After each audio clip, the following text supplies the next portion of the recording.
चंद्रगुप्त राज्य की सीमा पर बसा एक छोटा सा गांव था, नीलकुंज।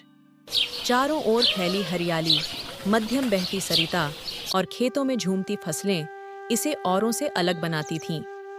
यह गांव दिखने में जितना सुंदर था, कुछ मानों के भीतर उतनी ही उदासी थी। उन्हीं में से एक था विराट। बीते वर्षों ने विराट से सब कुछ छीन लिया था। बचपन में ही माँ बाप की छाया उठ गई थी।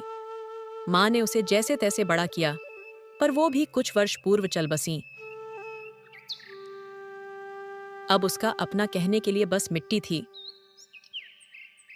जिसे वह जोतता था, सींचता था और उम्मीद करता था कि शायद इसी मिट्टी में कभी जीवन की कोई नई किरण फूटे।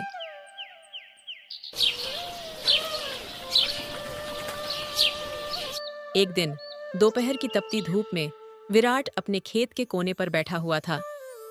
हाथों की लकीरों में मिट्टी की रेखाएं थीं और मन में यादों की दरारें। वो न जाने कब तक चुपचाप बैठा रहा, जैसे किसी उत्तर की प्रतीक्षा कर रहा हो। तभी पगडंडी पर सरपंच देवकरण आते दिखे।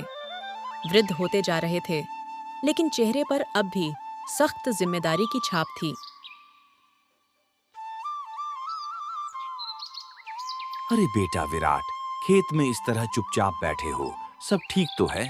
क्या कहूं सरपंच जी, जब 10 साल का था तब पिता चले गए। माँ ने मुझे बड़ा किया, पर कुछ वर्ष पहले वो भी चली गईं। अब ये घर, ये खेत, सब मुझसे बातें करते हैं, पर कोई जवाब नहीं देता। दिन की थकान तो मिट्टी चुरा ले जाती है, पर रात की तन्हाई वो किसी को नहीं छोड़ती। सरपंच का चेहरा गंभीर हो गया। उन्होंने पास बैठते हुए कहा, तुम्हारी बात सुनकर मन भारी हो गया बेटा।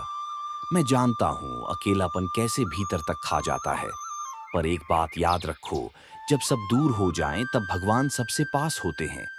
जो गया वो वक्त था, जो आएगा वो वरदान हो सकता है। बस भरोसा रखो। आप जैसे लोग हैं तो हिम्मत बनी रहती है सरपंच जी। हिम्मत मत हारना बेटा, तुम्हारे दिन फिरेंगे। और याद रखना, सूरज रोज डूबता है पर हर सुबह वापस भी आता है। सरपंच चले गए और विराट फिर अपने हल को थाम खेत में जुट गया। मिट्टी की पगडंडियों पर चलती बैलों की जोड़ी और हल की आवाज फिर से गूंजने लगी। उस दिन वो देर तक खेत में काम करता रहा। शाम ढलने लगी थी। आकाश के रंग सुनहले हो गए थे। थकान से उसका शरीर जवाब देने लगा, लेकिन मन कुछ शांत था। चलो, अब घर चलना चाहिए। जैसे ही वह खेत से लौटने लगा, उसकी नजर खेत की सीमा पर लगे वट वृक्ष के नीचे पड़ी एक आकृति पर गई। वो कुछ हिल रही थी और चिंता ने उसे उधर खींच लिया। जैसे ही वो पास गया, उसकी आंखें चौड़ी हो गईं। अरे ये तो एक हिरण है और ये बुरी तरह घायल है। हिरण के शरीर से खून बह रहा था और उसकी सांसें तेजी से चल रही थीं। ये हिरण बड़ा ही सुंदर था। उसकी आंखें मानो किसी गहरे वन की नमी से भीगी थीं और उसका शरीर चांदी की तरह चमकता था। परंतु अब वह खून से लथपथ पड़ा कराह रहा था। विराट ने घुटनों के बल बैठते हुए चिंतित स्वर में कहा, अरे रे, किसने तुझे इस हाल में पहुंचा दिया?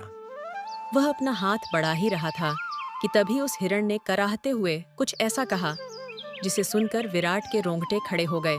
मदद करो, मेरे घावों में इस धरती की मिट्टी लगा दो, मैं ठीक हो जाऊंगा। तू बोल रहा है? ये कैसे संभव है?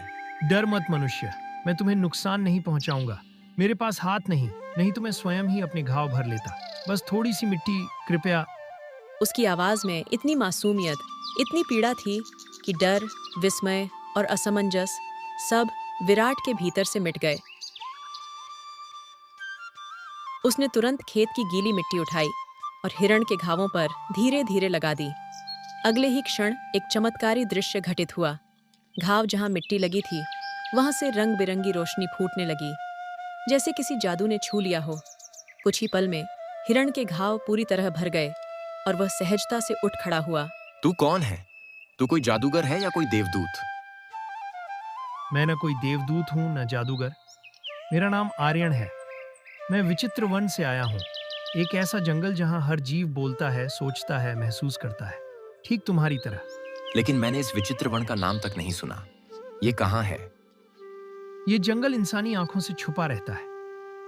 मैंने हमेशा से मनुष्यों को देखने की इच्छा की थी, पर जब मैं सीमा पार कर यहां आया, कुछ लोगों ने मुझे पत्थरों से मार दिया और अब मैं अपने घर का रास्ता भी भूल चुका हूं। विराट ने उसे सहारा दिया और अंधेरे में अपने घर की ओर चल पड़ा। एक ऐसा घर जिसकी दीवारें अब शायद पहली बार किसी और के लिए भी खुलने वाली थीं। उस रात विराट ने चूल्हे पर 2 रोटियां सेंकी, एक अपने लिए, एक आर्यन के लिए। उस रात एक साधारण किसान और एक असाधारण हिरण के बीच एक असाधारण मित्रता जन्मी। एक ऐसी दोस्ती जो आने वाले समय की सबसे कठिन परीक्षा से गुजरने वाली थी।